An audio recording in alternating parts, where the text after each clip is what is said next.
जय हिंद दोस्तों। The peak institute के यूट्यूब चैनल पर मैं अक्षय शुक्ला आपका हार्दिक स्वागत करता हूं दोस्तों। तो आज का जो हमारा टॉपिक है वो फैक्टर्स अर्थात गुणनखंड ही टॉपिक है और बेहद इम्पॉर्टेंट टॉपिक है। लगभग सभी प्रकार के एग्ज़ामों में यहाँ से क्वेश्चन पूछे ही जाते हैं। तो समझने का प्रयास करते हैं कि गुणनखंड क्या होते हैं। जब हम गुणनखंड को पढ़ते हैं तो गुणनखंड को पढ़ते समय हमें 3 शब्दावलियाँ पढ़नी पड़ती हैं और 3 शब्दावलियों में बड़ा ही कन्फ्यूज़न होता है। तो हम इन 3 शब्दावलियों से जो कन्फ्यूज़न क्रिएट होता है तो उसको दूर करने का आपका प्रयास करते हैं। तो सबसे पहले एक चीज़ आती है कि मल्टीपल क्या होते हैं। मल्टीपल यानी गुणज क्या होते हैं। दूसरी चीज़ हमें पढ़ने को मिलती है प्राइम फैक्टर किसे कहते हैं, अर्थात अभाज्य गुणनखंड। और तीसरी जो शब्दावली हमको पढ़ने को मिलती है उसे हम कहते हैं सभी गुणनखंड। या तो ये लिखा मिलता है आपको कि सभी गुणनखंड ज्ञात करें, या सिर्फ लिखा होगा गुणनखंड, या भाजकों की संख्या अर्थात द डिवीजर, या ऑल फैक्टर। तो जानते हैं कि क्या होते हैं। तो अगर हम गुणज की बात करते हैं, सबसे पहले गुणज क्या होते हैं इसको जानने का प्रयास करते हैं। जैसे अगर बाई चांस मैंने लिखा 5 और 5 के आपको गुणज लिखने हैं तो 5 के कितने गुणज होंगे। तो अगर हम 5 की बात करते हैं तो 5, 10, 15, 20 और 25 और अप टू डैश इन्फिनाइट तक। तो अगर ये हम 5 के मल्टीपल की बात करेंगे तो 5 के लगभग जो मल्टीपल होते हैं वो इन्फिनाइट तक होते हैं, अनंत तक होते हैं। हम नहीं बता सकते हैं कि कितने 5 के मल्टीपल होते हैं। तो जो 5 के मल्टीपल होंगे मतलब 5 में 5 ऐड करते करते करते करते जहाँ तक हम पहुँचेंगे तो हमारे ये क्या होते हैं, हमारे मल्टीपल होते हैं। तो जो मल्टीपल्स होते हैं इनकी जो संख्या होती है ये अनंत होती है। तो हम ये नहीं कह सकते हैं कि अगर हम कहें कि 5 के मल्टीपल लिखिए तो 5 के मल्टीपल से 50 तक लिखा हो, ख़त्म हो गया। तो अगर कोई पूछता है कि 5 के मल्टीपल से कितने होते हैं तो 5 के जो मल्टीपल्स होते हैं वो अनंत होते हैं। अगर गुणज की बात करेंगे तो 5 के अनंत गुणज होते हैं। तो ये हो गया। अगर हमने कहा जैसे 6 के गुणज लिख के दिखाइए या मल्टीपल लिख के दिखाइए तो 6, 12, 18, 24, 30 अप टू डैश इन्फिनाइट तक। तो यही हमारे क्या होते हैं, मल्टीपल होते हैं। अब बात करते हैं कि प्राइम फैक्टर अर्थात अभाज्य गुणनखंड क्या होते हैं। तो प्राइम फैक्टर को जानने के पहले हमें पता होना चाहिए कि प्राइम नंबर क्या होते हैं। प्राइम नंबर, जब हम प्राइम नंबर की बात करते हैं अर्थात अभाज्य संख्या, अभाज्य संख्या। तो अभाज्य संख्या किसे कहते हैं। तो अभाज्य संख्या का मतलब होता है ऐसी संख्या जो 1 से डिवाइड हो और खुद के टेबल से ही डिवाइड हो, वो अभाज्य संख्या कहलाती है। जैसे मान लीजिए हमने 2 लिया तो क्या 2 एक अभाज्य संख्या है या भाज्य संख्या है। तो हमने क्या कहा, या तो वो 1 के टेबल से डिवाइड हो या तो वो खुद के ही टेबल से डिवाइड हो। मतलब ये तो 2 तो 1 के टेबल से डिवाइड होगा, इसके अलावा ये 2 के टेबल से भी डिवाइड होगा। तो हम कह सकते हैं यह एक अभाज्य संख्या होती। और जैसे हमने 3 लिया तो 3 या तो 1 के टेबल से डिवाइड होगा या तो 3 के टेबल से डिवाइड होगा। इसके अलावा कोई ऐसा टेबल है जिससे 3 डिवाइड हो जाएगा, तो नहीं है कोई। तो हम कह सकते हैं कि 3 एक क्या है, एक अभाज्य संख्या है। जैसे अगर हम 4 की बात करें, क्या 4 एक अभाज्य संख्या है। मतलब अगर 2 से ज़्यादा उसके गुणनखंड हैं तो वो अभाज्य संख्या नहीं होगी। अब हम चेक करते हैं क्या 4 अभाज्य संख्या है या नहीं। तो 1 से डिवाइड करेंगे डिवाइड हो जाएगा, 2 से डिवाइड करेंगे डिवाइड हो जाएगा, 4 से डिवाइड करेंगे डिवाइड हो जाएगा। यानी 2 से ज़्यादा इसके गुणनखंड आ गए। अगर 2 से ज़्यादा गुणनखंड आ जाते हैं तो वो संख्या क्या हो जाएगी, अभाज्य संख्या की जगह वो संख्या हो जाएगी भाज्य संख्या। अर्थात तो वो क्या हो जाएगा, कंपोजाइट नंबर हो जाएगा, कंपोजाइट नंबर हो जाएगा।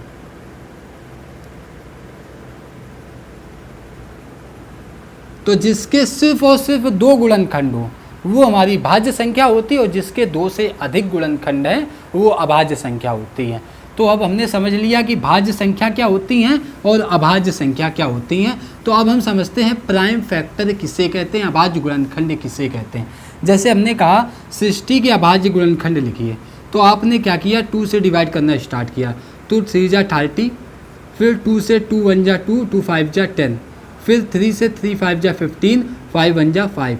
तो अगर हम बात करेंगे कि 60 के अभाज्य गुणनखंड कितने हैं, तो 60 का एक अभाज्य गुणनखंड ये है, एक ये है, एक ये है और एक ये है, यानी 60 के कुल 4 अभाज्य गुणनखंड हैं।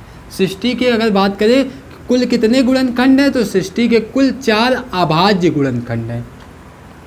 और देखते हैं जैसे कि अभाज्य गुणनखंड के बारे में। मान लीजिए आ गया 100 के अभाज्य गुणनखंड लिखिए, तो आप सिंपली क्या करेंगे, 2 5 जा 10 50, 2 2 जा 4 और 2 5 जा 10, फिर 5 से 5 5 जा 25 और 5 1 जा 5। तो यानी इसके अभाज्य गुणनखंड 2 2 5 और, तो कितने कुल अभाज्य गुणनखंड हो गए, 1 2 3 4। जब अभाज्य गुणनखंड कहेगा तो हम कहेंगे 100 के कुल अभाज्य गुणनखंड कितने होंगे, 4 होंगे। 100 के कुल अभाज्य गुणनखंड कितने होंगे, 4 होंगे। तो ये रहा अभाज्य गुणनखंड। अब इसी में ही अगर हम बात करें, ये तो अभाज्य गुणनखंड हमने आपको बता दिया। अब पूछता है कि गुणनखंड क्या होते हैं। जैसे पूछेगा 24 के गुणनखंड लिखिए, आप 24 के गुणनखंड लिखिए, तो गुणनखंड में वो सभी संख्या आ जाएंगी जो 24 को परफेक्टली डिवाइड करेंगी। मतलब ऐसी सभी संख्याएं जो 24 को पूर्णतः विभाजित करेंगी, वो सब इसके गुणनखंड होंगे। अब मैं अभाज्य गुणनखंड नहीं बोल रहा हूँ, अब मैं सिर्फ और सिर्फ गुणनखंड की बात कर रहा हूँ या भाजकों की संख्या की बात कर रहा हूँ कि 24 के भाजकों की क्या संख्या होगी। तो 24 का भाजक 1 भी है, 1 का भी भाग 24 में चला जाता है। 24 का भाजक 2 भी है, क्योंकि 2 का भाग भी 24 में चला जाता है। 3 भी है, क्योंकि 3 का भी भाग 24 में चला जाता है। 4 भी है, 4 का भी भाग 24 में चला जाता है। 5 तो होगा नहीं, क्योंकि 5 का भाग जाएगा नहीं। 6 है, 6 का भी भाग चला जाता है। 7 होगा नहीं, 7 का जाता नहीं है। 8 भी होगा, 12 भी होगा और 24 भी होगा। तो ये इसके क्या आ गए, गुणनखंड, या हम कह सकते हैं सभी गुणनखंड या फिर डिवीज़र या भाजक। तो अगर पूछेगा 24 के भाजक के कितने हैं, तो काउंट करिए, 1 2 3 4 5 6 7 8। अब हम हमेशा अगर ऐसे निकालेंगे तो हमें काफ़ी टाइम लगेगा। तो उसके लिए आपको क्या करना पड़ेगा, 24 के आप जैसे प्राइम फैक्टर करते हैं अभाज्य गुणनखंड, वैसे ही अभाज्य गुणनखंड कर लीजिए आप। तो 2 1 कम 2, 2 दूनी 4 और 2 से काटेंगे 6 बार में, 2 3 6 और 3 1 कम 3। तो हमने इसके अभाज्य गुणनखंड निकाले, तो 2 ये कुल 4 हैं। मतलब 2 कितनी बार आया है, 3 बार आया है, और 3 कितनी बार आया है, 1 बार आया है। तो जब भी हम कुल गुणनखंड निकालेंगे तो हम क्या करेंगे, जो अभाज्य गुणनखंड की जो पावर है, अभाज्य गुणनखंड हमारा 2 है, 2 कितनी बार आया है, 3 बार आया है, तो उसमें हम क्या करेंगे, 1 जोड़ देंगे। इसी प्रकार से 3 कितनी बार आया है, 1 बार आया है, उसकी पावर में भी 1 ऐड कर देंगे। तो 3 और 1 4 और 1 और 1 2, यानी 4 दूनी 8। अभी हमने ऊपर निकाले थे, कितने थे, 1 2 3 4 5 6 7 8, और यहाँ पे भी कितने आए, 8 आए हैं। तो अभी तो मान लीजिए 24 था, तो हम लोगों ने ऐसे करके वैल्यू सोच सोच के लिख दी और आराम से हो गया। अब सोचिए अगर अब लिख दे 360 के निकालिए, तो अब फिर चेक करने बैठेंगे 1 से 2 से 3 से 4 से, तो काफ़ी टाइम लगेगा। तो आपको यही सिर्फ मेथड अप्लाई करना है कि जैसे ही हम अभाज्य संख्याएं निकालते हैं, उसी प्रकार से हम इसके अभाज्य गुणनखंड निकालेंगे। 360 के अभाज्य गुणनखंड निकालिए, तो 2 1 कम 2, 2 8 16 और 0, फिर 2 9 18 90 हो जाएगा। फिर 2 से डिवाइड करिए, 2 चौको 8 और 2 पंचे 10। 3 से डिवाइड करिए, 3 1 कम 3, 3 पचे 15। फिर 3 से डिवाइड करिए, 3 पचे 15। फिर 5 से करिए 1। तो हमने देखा 2 कितनी बार आया है, 3 बार आया है। 3 कितनी बार आया है, 2 बार आया है। और 5 कितनी बार आया है, 1 बार आया है। तो अगर हम कहें इसके कुल गुणनखंड कितने होंगे, तो हम क्या कहेंगे, अभी जैसा हमने किया था कि पावर में 1 जोड़ेंगे। यहाँ पावर 3 है, इसमें 1 जोड़ देंगे, मल्टीप्लाई। यहाँ पावर 2 है, इसमें भी 1 जोड़ देंगे, मल्टीप्लाई। यहाँ पावर 1 है, इसमें भी 1 जोड़ देंगे, 3 और 1 4, 2 और 1 3, और 1 और 1 2। अब इन सब का मल्टीप्लाई, 4 3 जा 24 और 24 2 जा 48। तो कुल अगर हम पूछेगा 360 के कुल गुणनखंड कितने होंगे, तो 360 के कुल गुणनखंड कितने हो जाएंगे, 24, 4 3 12 दूनी 24। तो अगर पूछेगा 360 के कुल गुणनखंड कितने होंगे या कुल भाजकों की संख्या बताइए, तो 24 भाजक होंगे, किसके, 360 के। तो अब इसको हम कैसे, हम एक फार्मूले पर रखकर हम समझ सकते हैं कि कैसे हम उसको फार्मूले पर बना लें कि हमको दोबारा से ये याद रखना आसान हो जाए। तो हम क्या करेंगे, मान लीजिए जैसे हमने किसी भी नंबर से के प्राइम फैक्टर किए, ए बी और सी प्राइम फैक्टर कर लिए, अभाज्य गुणनखंड कर लिए। तो अब मान लीजिए ए की पावर यहाँ पर पी है और बी की पावर क्यू है और सी की पावर आर है।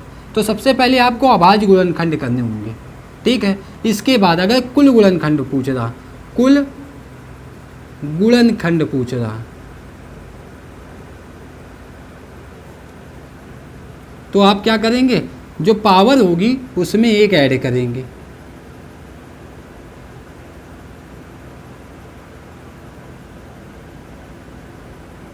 ये फार्मूला बन जाएगा कि अगर पूछा जाए कि 360 के कुल गुणनखंडों की संख्या कितनी होगी, तो आपको पावर जो होगी उसमें 1 जोड़कर और सभी का क्या करा देना है, मल्टीप्लाई करा देना। अब इसी में पूछता है कि सम गुणनखंडों की संख्या बताओ या विषम गुणनखंडों की संख्या बताओ, तो वो कैसे ज्ञात करते हैं वो समझते हैं। जैसे अभी मान लीजिए एग्जाम्पल हम ले लेते हैं 60, और हमने कहा 60 के सम गुणनखंडों की संख्या बताओ कि 60 के सम गुणनखंड क्या होंगे। तो जैसे अभी हमने किया था 2 3 जा 6, 2 1 जा 2, 2 5 जा 10, 3 5 जा 15, 5 1 जा 5, ठीक है। तो 2 टाइम्स है, 3 1 टाइम्स है और 5 भी 1 टाइम्स है। तो अभी हमने क्या किया था, जब हमें कुल गुणनखंड निकालने थे तो हमने क्या किया था, पावर में 1 ऐड करके और इनका क्या कर देना था, आपस में मल्टीप्लाई करा देना था।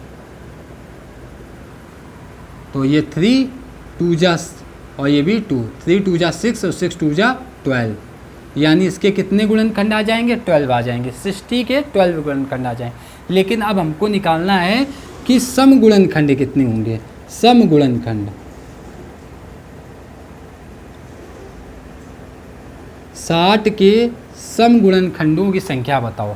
तो जब भी आपसे कहेगा सम गुणनखंड, तो आपको जो इवन पावर मतलब जो सम संख्या है उसकी जो पावर होगी, जैसे यहाँ देखिए ये 2 सम संख्या है, 3 विषम संख्या है, 5 विषम संख्या है। तो जो 2 की पावर जो सम संख्या की जो पावर होगी उसमें आपको कुछ भी नहीं ऐड करना है। अभी तक हम 1 ऐड कर रहे थे जब हम कुल गुणनखंड निकाल रहे थे, लेकिन अब हम क्या देख रहे हैं कि जो हमारी सम संख्या है उसकी जो भी पावर होगी आपको उसमें कुछ नहीं ऐड करना है। जो विषम संख्याएं हैं उसमें 1 ऐड कर देना है।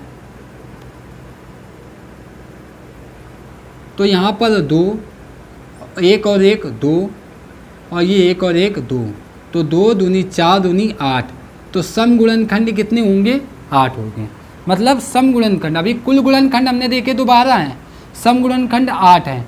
तो अगर इसका फार्मूला हम बनाएं कि सम गुणनखंड के लिए क्या फार्मूला हमको लगाना पड़ेगा, तो देखिए मान लीजिए A B C, A even है और बी और सी क्या है, ऑड है।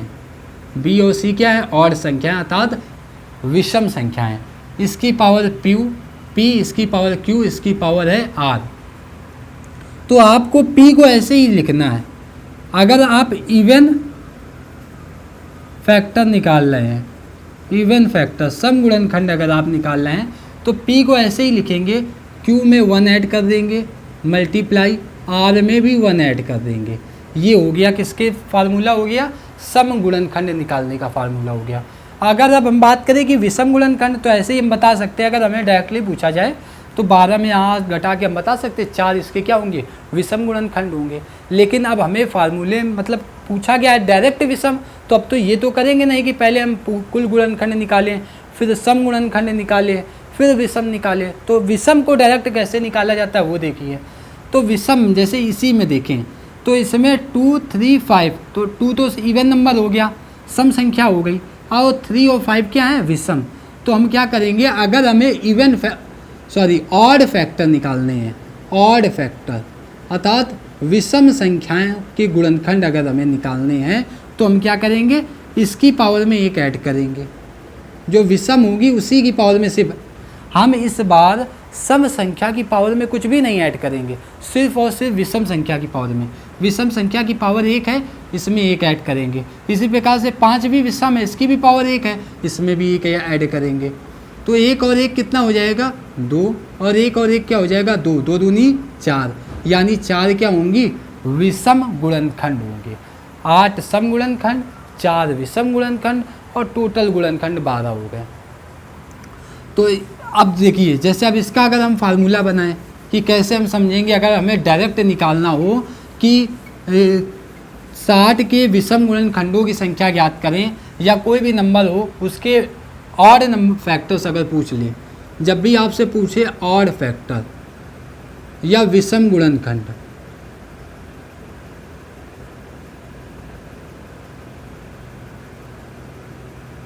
तो आपको क्या करना है, a की पावर p, b की पावर q, c की पावर r।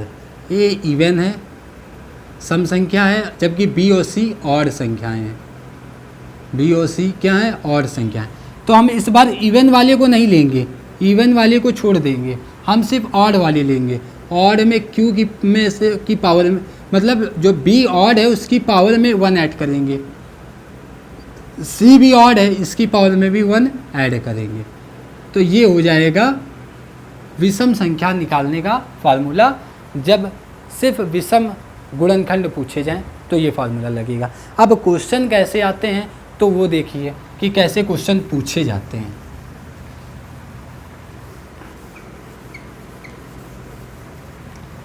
तो आपको जो जितना भी बेसिक था वो मैंने आपको बता दिया, आप क्वेश्चन कैसे पूछे जाते हैं वो समझिए।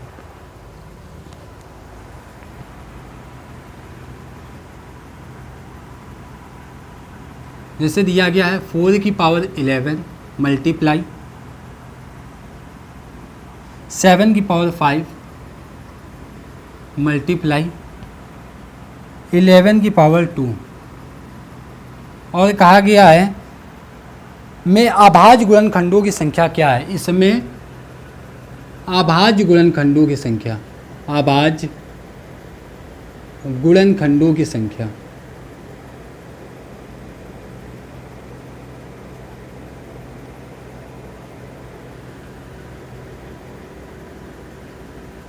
अभाज्य गुणनखंड हमें बताने। तो हम क्या करेंगे, देखिए 4 तो प्राइम तो है नहीं, तो सबसे पहले 4 के हम फैक्टर करेंगे, 4 को ब्रेक करेंगे 2 और 2 में। तो हम 4 को क्या लिख सकते हैं, क्या हम 2 की पावर 2 लिख सकते हैं कि नहीं, 4 को हम 2 की पावर 2 लिख सकते हैं, और पूरे की पावर 11 है। 7 तो खुद ही एक अभाज्य संख्या है, तो 7 को ऐसे ही लिखा रहने देंगे। 11 भी अभाज्य संख्या है, तो ऐसे ही। 11 दूनी 22, यानी 2 की पावर 22 हो जाएगा, और 7 की पावर 5, और 11 की पावर 2। हमसे पूछा गया है अभाज्य गुणनखंडों की संख्या, सिर्फ और सिर्फ अभाज्य गुणनखंडों की संख्या पूछी गई। तो 2 भी एक अभाज्य गुणनखंड है, 7 भी अभाज्य है, और 11 भी है। तो 2 कितनी बार है, 22 बार, 7 कितनी बार है, 5 बार, और 11 कितनी बार है, 2 बार। तो 22 + 5 और +2, 22 और 5 27 और 2 29। तो कुल अभाज्य गुणनखंडों की संख्या कितनी आ जाएगी, 29 आ जाएगी। अगला क्वेश्चन जैसे दिया गया है,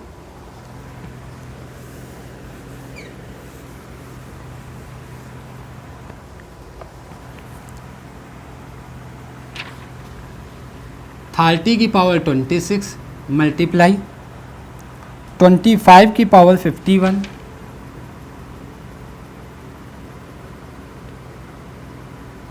मल्टीप्लाई, और 12 की पावर 23, 12 की पावर 23। पूछा गया है अभाज्य गुणनखंडों की संख्या, अभाज्य गुणनखंडों की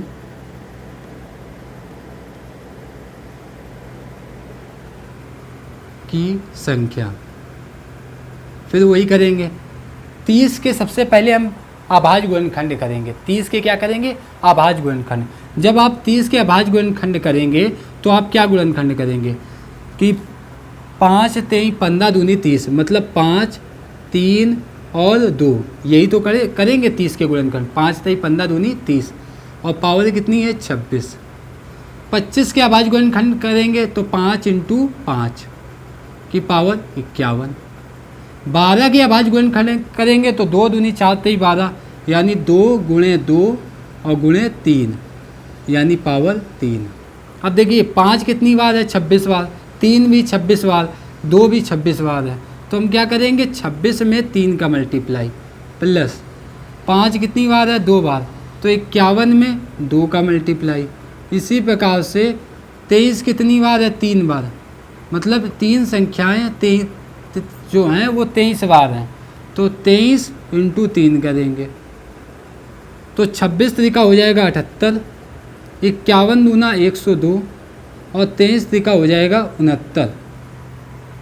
8 2 10 और 9 19, कैरी 1, 6 और 1 7 और 7 7 14 की 4 हासिल 1, यानी 249। तो कुल अभाज्य गुणनखंड कितने हो जाएंगे? 249 अभाज्य गुणनखंड हो जाएंगे। और एक क्वेश्चन देखिए, अब हम डायरेक्ट भी लगा सकते हैं। क्या हम अपना माइंड सेट कर लें कि अगर हम 30 को कर रहे हैं तो हम अपना माइंड सेट आप बना सकते हैं, डायरेक्ट करना होगा, ये कुछ प्रोसेस नहीं आपको करना है। अगर आप अपना माइंड सेट तैयार कर लें कि आप 30 को ब्रेक करिए, वो भी अभाज्य गुणनखंडों में, तो आपके दिमाग में तुरंत ये आना चाहिए कि 5 3 और 2 होंगे।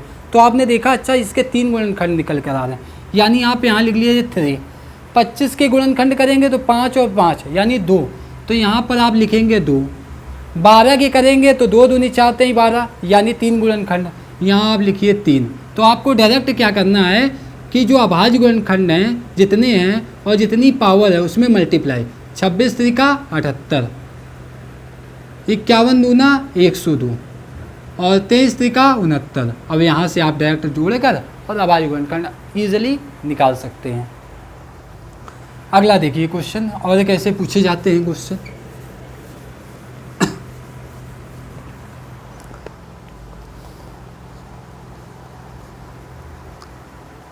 पूछा गया है 1044 के अभाज्य गुणनखंडों की संख्या कितनी होगी?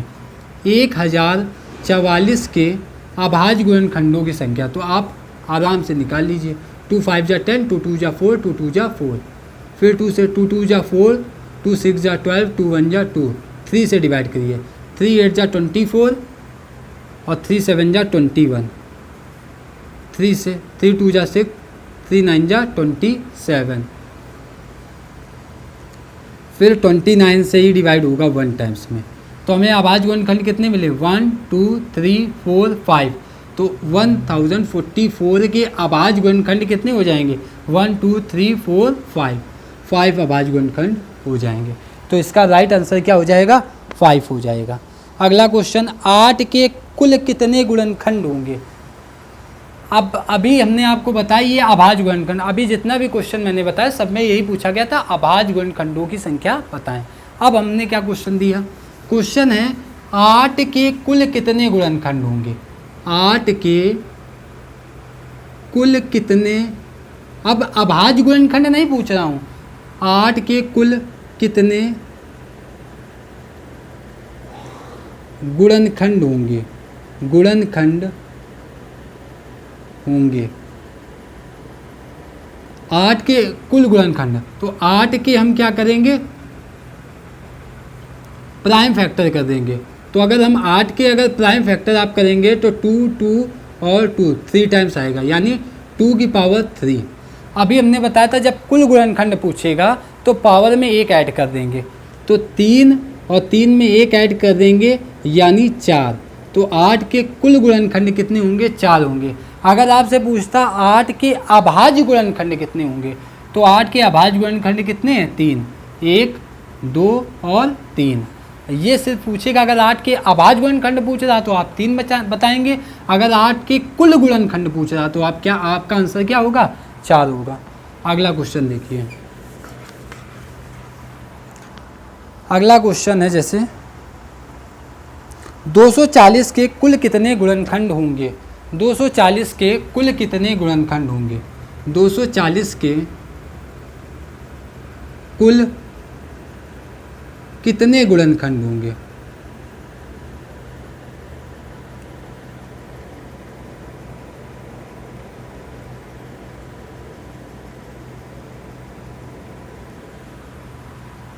अगर आपसे पूछे 240 के कुल कितने गुणनखंड होंगे तो आप वही करेंगे। 240 के सबसे पहले अभाज्य गुणनखंड निकाल लीजिए। 2 एकम 1, 2 दूनी 4, 0, 2 छंग 12, 60, और 2 से काटेंगे 3, फिर 2 से काटेंगे 15, फिर 3 से काटेंगे 5 बार में, और 5 से 1 बार में।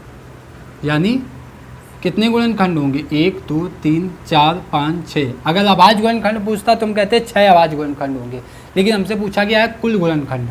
तो 2 कितनी बार आया है? 4 बार आया है।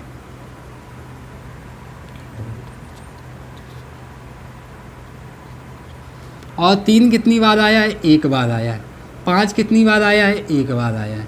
ठीक है, पावर में 1 ऐड कर देंगे।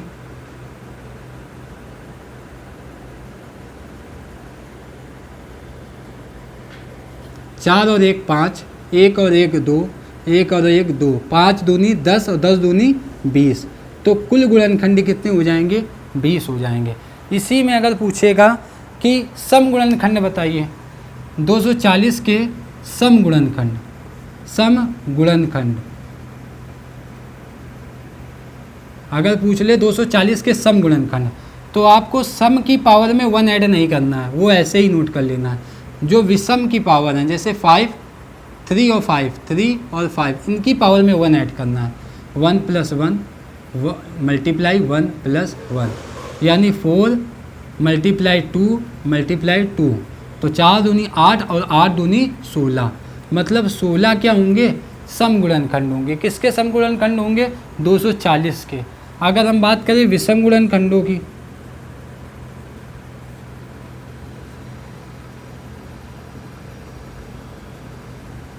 कि 240 के विषम गुणनखंड क्या होंगे, तो इस बार हमें इवन नंबर नहीं लेना है, सम संख्या नहीं लेना है, सिर्फ और सिर्फ विषम संख्या लेनी। तो विषम संख्या वहाँ पर 3 है, 3 की पावर 1 है तो 1 में 1 ऐड करेंगे, मल्टीप्लाई 5 की पावर 1 है तो उसमें भी 1 ऐड करेंगे।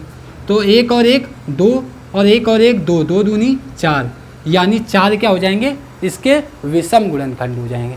तो ये रहा, जैसे अगर क्वेश्चन आपसे पूछता है सम गुणनखंडों की संख्या या विषम गुणनखंडों की संख्या या कुल गुणनखंडों की संख्या, तो इस प्रकार से आप उनको सॉल्व कर सकते हैं। अगला क्वेश्चन देखते हैं और कैसे क्वेश्चंस पूछता है। जैसे अगला क्वेश्चन देखिए, 40 के कुल कितने विषम गुणनखंड होंगे? इस बार हमसे क्वेश्चन पूछा गया है कि 40 के कुल कितने विषम गुणनखंड होंगे?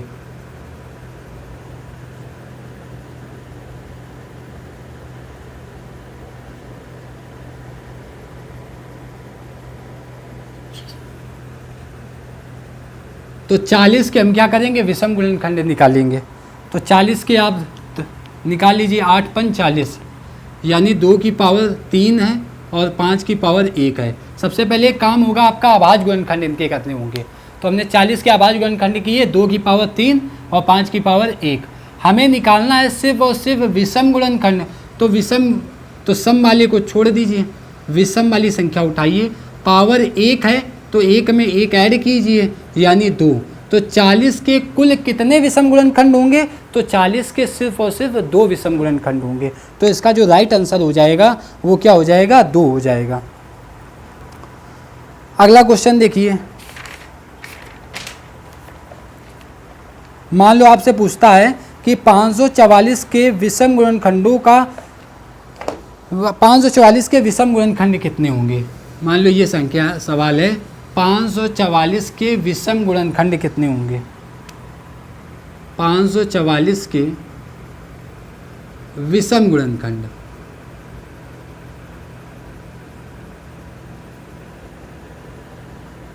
तो आप 544 के विषम गुणनखंड के लिए सबसे पहले इसके आप क्या निकालिए? अभाज्य गुणनखंड। तो 544 के अभाज्य गुणनखंड निकाल लीजिए आप। 2 दूनी 4, 2 सत्ते 14, 2 दूनी 4, फिर 2 एकम 2, 2 तेईस 6, 2 छंग 12, फिर 2 छंग 12 और 2 अट्टे 16, 2 तेईस 6 और 2 चौको 8, फिर 2 एकम 2 और 2 सत्ते 14, फिर 17 एकम 17। तो अब हमसे पूछा है 1 2 3 4 5, 2 कितनी बार आया है 5 बार, और 17 कितनी बार आया है 1 बार। तो विषम गुणनखंड निकालना है, तो 17 की पावर मतलब 1 में 1 ऐड करेंगे, यानी इसके विषम गुणनखंड कितने होंगे 2 होंगे। तो ये इसका क्या हो जाएगा, राइट आंसर हो जाएगा। अब क्वेश्चन पूछता है गुणनखंडों के योग से संबंधित क्वेश्चन कैसे पूछे जाते हैं, वो कैसे बनता है कि गुणनखंडों का योग निकालिए। जैसे हमने कहा 8 के सभी गुणनखंडों का योग, 8 के सभी गुणनखंडों का योग, गुणनखंडों का योग। तो देखिए सबसे पहले बेसिक जानिए। बेसिक से हम लोग कैसे करेंगे कि अगर हमसे पूछा गया है 8 के सभी गुणनखंडों का योग, तो हम बेसिक जानते हैं 1 से डिवाइड होगा, 2 से डिवाइड होगा, 4 से डिवाइड होगा, ये इसके गुणनखंड हो गए। तो 8 के अगर हम गुणनखंड कहेंगे तो कितने गुणनखंड हैं, 3 गुणनखंड हैं, क्योंकि 1 से डिवाइड होगा, 2 से डिवाइड होगा, 4 से डिवाइड होगा और 8 से डिवाइड होगा। तो कुल कितने गुणनखंड हैं, 4 गुणनखंड हैं। अब इन्हीं सबका आप ऐड कर दीजिए। तो 8 4 12, 12 2 14 और 1 15, आंसर क्या आ जाएगा 15। लेकिन अब हमें इसको कम टाइम में करना होगा, तो जैसे हम इसके सबसे पहले क्या निकाल रहे थे, अभाज्य गुणनखंड निकाल रहे थे, 2 की पावर 3 किया था। जब भी अब क्या करना होगा, गुणनखंडों का योग पूछा गया होगा, तो हम क्या करेंगे 0 से स्टार्ट करेंगे। 2 की पावर 0 प्लस 2 की पावर 1 प्लस 2 की पावर 2 प्लस 2 की पावर 3। तो 2 की पावर 0 का मान 1, 2 की पावर 1 का मान 2, 2 की पावर 2 का मान 4 और 2 की पावर 3 का मान 8। जोड़ दीजिए 8 4 12 2 14 और 1 15। तो अगर पूछेगा कुल गुणनखंडों का योग कितना होगा तो 15 होगा। बेसिक से भी 15 आ रहा और इस मेथड से भी आपका क्या आ रहा, 15 ही आ रहा। अगला क्वेश्चन देखिए, अब समझ लीजिए जब हमसे पूछेगा कुल गुणनखंडों का योग, कुल गुणनखंडों का योग, तो क्या फार्मूला लगाएंगे,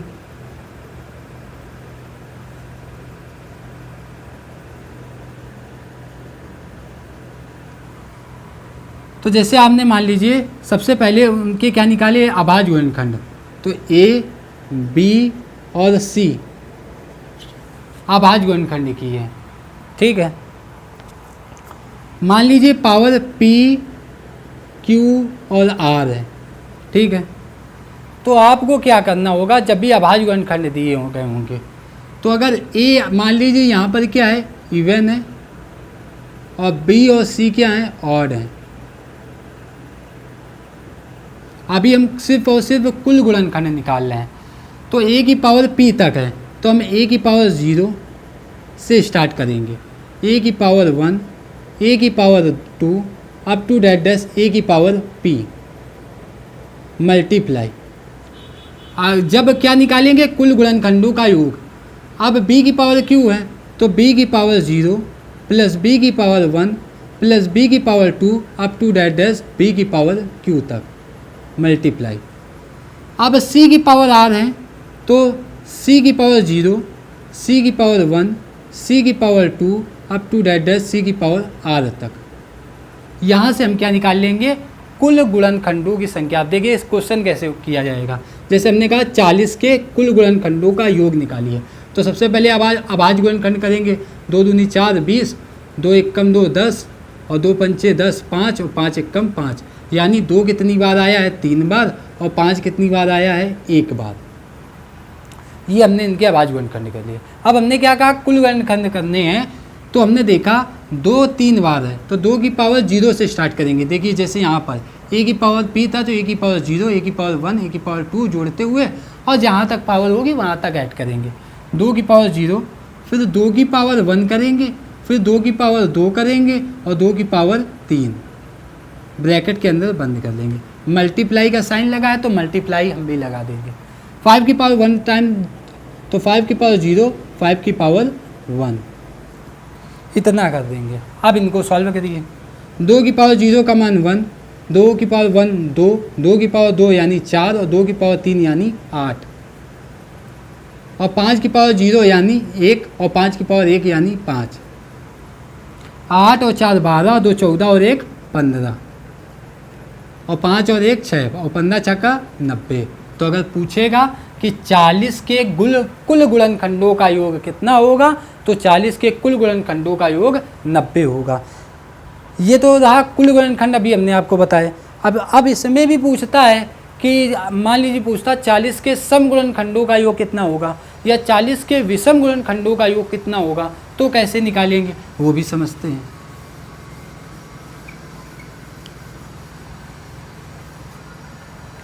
जैसे ये क्वेश्चन दिया गया है तो अब हमें निकालना, ये तो हमने कुल गुणनखंड निकाले। अगर यहीं पे पूछेगा सम गुणनखंडों की संख्या, सम गुणनखंडों का योग, सम गुणनखंडों का योग अगर आपसे पूछता है तो अभी आप a की पावर 0 से लिखना स्टार्ट कर रहे थे, लेकिन जब भी आप सम गुणनखंडों का योग निकालेंगे तो आपको a की पावर 1 से लिखना स्टार्ट करना है। a की पावर 1, a की पावर 2, a की power 3 up to that dash a की पावर p मल्टीप्लाई, बाकी सेम रहेगा। b की पावर 0, b की पावर 1, b की power 2 up to that dash b की पावर q मल्टीप्लाई c की पावर 0, c की पावर 1, c की power 2 up to that dash c की पावर r। ये तो यहाँ पर हमने क्या देखा, इवन अगर आप कर रहे हैं सम गुणनखंडों का योग निकाल रहे हैं तो अभी 0 से नहीं लेना है हमको।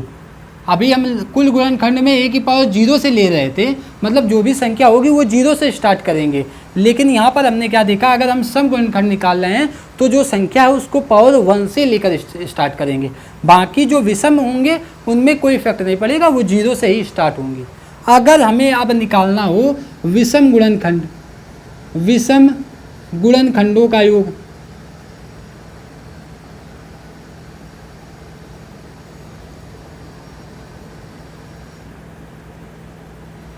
अगर विषम गुणनखंडों का योग पूछा गया है तो हम सम वाले को छोड़ देंगे। जैसे ये वाला जो सम वाला है इसको पूरा छोड़ देंगे, मतलब इस हिस्से को पूरा हटा देंगे सम वाले का, सिर्फ और सिर्फ किसको लेंगे, विषम वाले को। यानी b की पावर 0, b की पावर 1, b की power 2 up to that dash b की पावर q तक इंटू c की पावर 0, c की पावर 1, c की power 2 up to that dash c की पावर r तक। मतलब सिर्फ और सिर्फ किसको लेंगे, हम सिर्फ और सिर्फ विषम वाले के ही लेंगे अगर हम विषम गुणनखंडों का योग निकाल रहे हैं।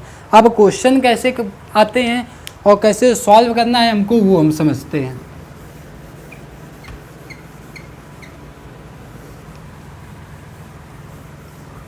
जैसे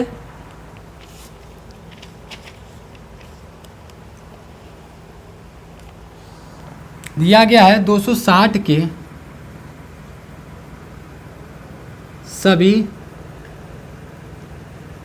सम गुणनखंडों का योग ज्ञात करिए। सभी सम गुणनखंडों का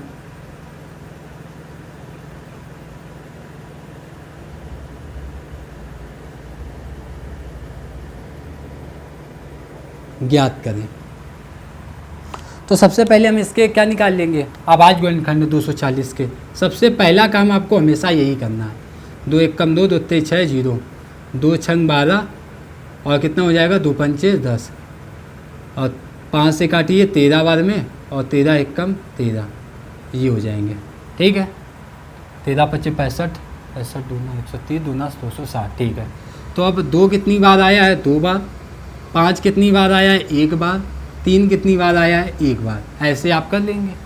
अब हमने इससे पूछा गया इवन अर्थात सम गुणनखंड का योग पूछा गया है, तो अब 2 की पावर 0 से नहीं स्टार्ट करेंगे, 2 की पावर 1 से ही स्टार्ट करेंगे। 2 की पावर 1 प्लस 2 की पावर 2 इंटू 5 की पावर 0 प्लस 5 की पावर 1। यहाँ पर अगर इवन नंबर लिखा है तो वहाँ पर आप 5 की पावर 0 से ही स्टार्ट करेंगे। मल्टीप्लाई 13 की पावर 0 और 13 की पावर 1। तो ये 2 का स्क्वायर 2 करेंगे यानी 4, 5 की पावर 0 है यानी 1 और 5 1 की पावर 1 5, 13 की पावर 0 यानी 1 और 13 की पावर 1 यानी 13। तो 4 और 2 6, 5 और 1 6, 13 और 1 14, 6 रंग 36, 36 इंटू 14 कर दिए, 14 छंग 84 की 4 हासिल लगे 8, 14 ते 42 और 42 और 8 यानी 50। तो सम गुणनखंडों का योग कितना आ जाएगा? 504 आ जाएगा। अब आप पूछ सकते हैं इसी में अगर आपसे पूछता कि विषम गुणनखंडों का योग ज्ञात करो, ये तो सम गुणनखंडों के लिए रहा कि हमें 2 की पावर 2 से स्टार्ट हुआ था, हमने पावर 0 से नहीं ली, हमने कहाँ से स्टार्ट की? 1 से, बाकी ऑड वाले में 0 से स्टार्ट किए। अगर इसी में आपसे पूछता, ये तो सम के लिए रहा, अगर इसी क्वेश्चन में आपसे पूछता विषम गुणनखंडों का योग निकालो, किसका गुणनखंडों का? विषम गुणनखंडों का, तो आप क्या करते? इसको कहाँ से स्टार्ट करते? 2 की पावर 2 तो लेते ही नहीं, क्योंकि हमको क्या लेना है? विषम गुणनखंडों का योग। तो हम 5 और 13 से लेंगे, 5 की पावर 0, 5 की पावर 1, 13 की पावर 0 और 13 की पावर 1। अगर आपसे पूछ रहा है विषम गुणनखंडों का योग, विषम गुणनखंडों का योग,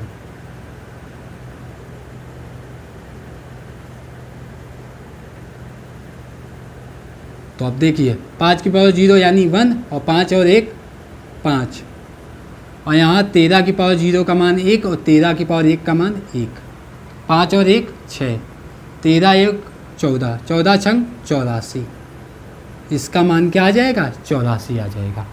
तो ये रहा फैक्टर। तो आई होप आप लोगों को समझ में आ गया होगा। अगर आपको समझ में आया हो तो चैनल को लाइक, सब्सक्राइब और शेयर करना ना भूलें। जय हिंद दोस्तों।